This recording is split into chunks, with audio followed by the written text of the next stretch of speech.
शिवानी सिंह तो रेल के साफ धुरंधर भैया के आदमी बना देले बड़ी, लेकिन धुरंधर भैया भी पीछे नहीं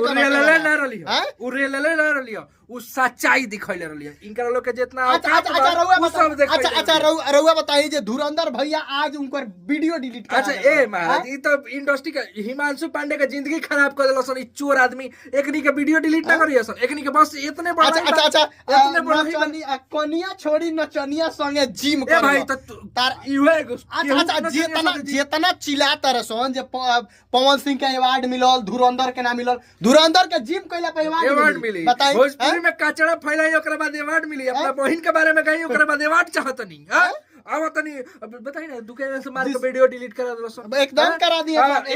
एंगा हुनकर अथी हिमांशु पांडे के गाना हुए जानू ओकरा के कॉपियो कर देलसन आ ओकरा बाद डिलीट करा देलसन गाना डिलीट। एक कोनिया में से कोनो होई एकदम हां एक कोनिया में से कोनो एबरा।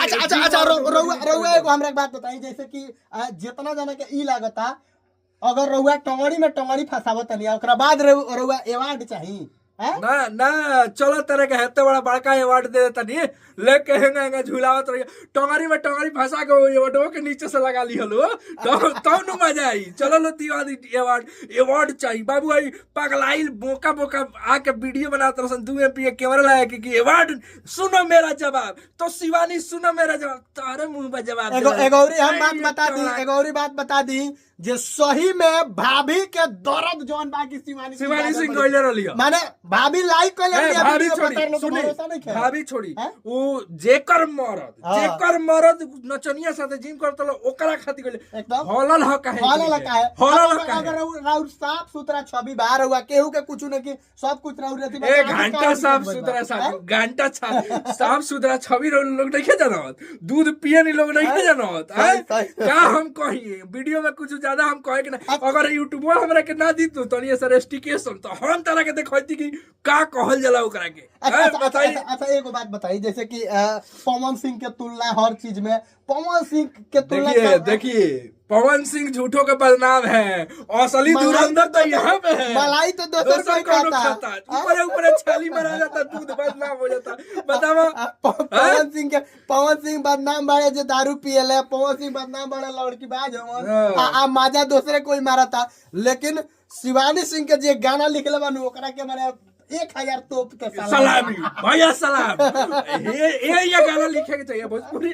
लेकिन अच्छा गाना वीडियो फिल्म के देखिए के बनेला तो इनका लोग का जो चरित्र बा हिसाब से बनल बा।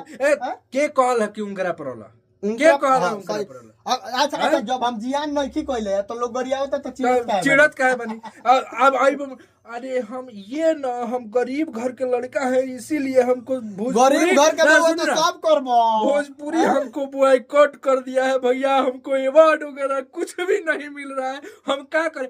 हई आदत पे अवार्ड मिलेगा क्या चाह रहे हैं आप भैया?